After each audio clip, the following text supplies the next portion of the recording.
و هدف ما یک چیز است: تغییر فکری مردم، تغییر فکری جامعه به همون دیدی که ما میخواهیم داشته باشه که در آینده تاجیکستان یک کس با نفوذ خارجی نمیاد در داخل وطن ما و حکمت بکنه. همون طریقی که امامعلی رحمانوف با تنگ توپش از ازبکستان طرف تاجیکستان گذشت اومد و فردا دیدیم که چیکار کرد، در دوشنبه همه رو به قتل رسوند و پس فردا شد در دوشنبه پرچمش بالا کرد و همه پرچم امامعلی رحمانوف بالا کردن و همین گونه در آینده تاجیکستان صورت نگیره. مثلا فردا یک نفر از همه خارج با نفوذ هر کسی که در تاجیکستان رفت در روش توف کنن. همین طریقی که ایرانی‌ها امروز در داخل وطن خودشون اتحادن، میگه که ما فرق نمیکنه با هر کسی که باشه، همینجا در داخل وطن اتحاد میشیم و نمیگذاریم که کسی به ما حمله کنه.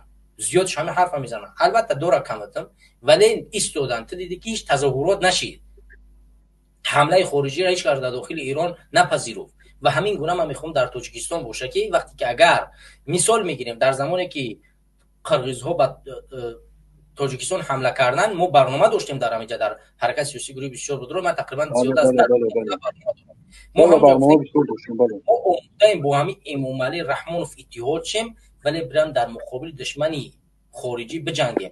حتی از همین مخالف آدمای پیدا شدن که از قرغیزها پل گرفتن، همین رو میفهمی، از مخالف آدمی پیدا شد که از قرغیز پل گرفت تا اینه که در قطار اونا باشه، چون اونا کمک میکنه بریم تاجیکستان رو بگیریم. فکر میکنی قرغیز دیرش به تاجیک میسوزه و یا که اسرائیلی دیرش به ایرانی میسوزه؟ در بعضی حالاتو بله سیاست است باید بازی کرد، ولی هیچ وقته ما باید با اون عقیده که کدام خارجی میویه فقط به خاطر ما کار میکنه هیچ امکان نداره. هیچ چیز ما باید مردم ما چیزا باید بخوردار باشه. اگر رحمانوف خوب و بد است باید او خوبی بدیش ما بکشیم. خوب است ما باید خوبیش داشته باشیم، بچه باید بدیش ما داشته باشیم، بیرونش کردنی باشیم باید ما بیرونش کنیم، موندنش باشیم باید ما موندنش باشیم. هیچ کشور و هیچ حکومت دیگری نباید دخالت کنه در امور ما. اگر زورمون میرسه 10 میلیون بکنیم، اگر زورمون نمیرسه هیچ وقتی با حکومت خارجی نباید این کارو بکنیم. هدف من از برنامه همین است که در آینده من با نبینم که یک حکومت دیگه به زور یک حکومت خارجی دیگر بیاد با 20 سالگی در مقابل حکومت است. این هدف من این همین است که مردم و بیننده من فکرش اندیشش آزاد باشه. هدف شما همین است که خلق هر روز بیدار کردن کو خلق خمون بود پرابلم خمون در بین خمون در دوری وطن خمون ریشت کنیم. تمام دیگه اون قسمت در خمون است.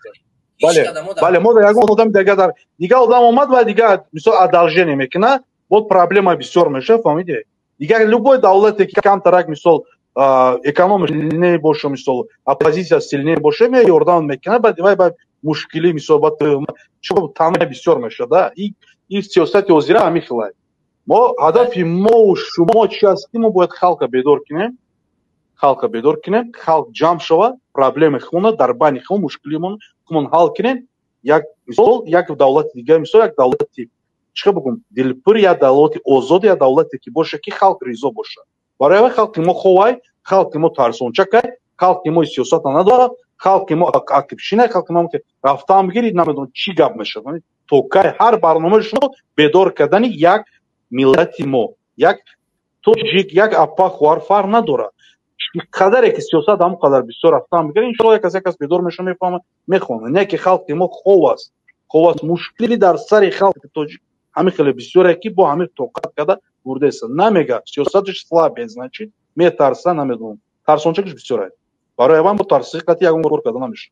یگون کار کرده тем более که همین روز وقت زد شما прекрасно میفهم میدونید کارمون проблема ما خمونای проблема بحد وزبین خمونای ما باید همین یک جا شده یک مش شده خسته требует کردن по-хорошему по-плохому.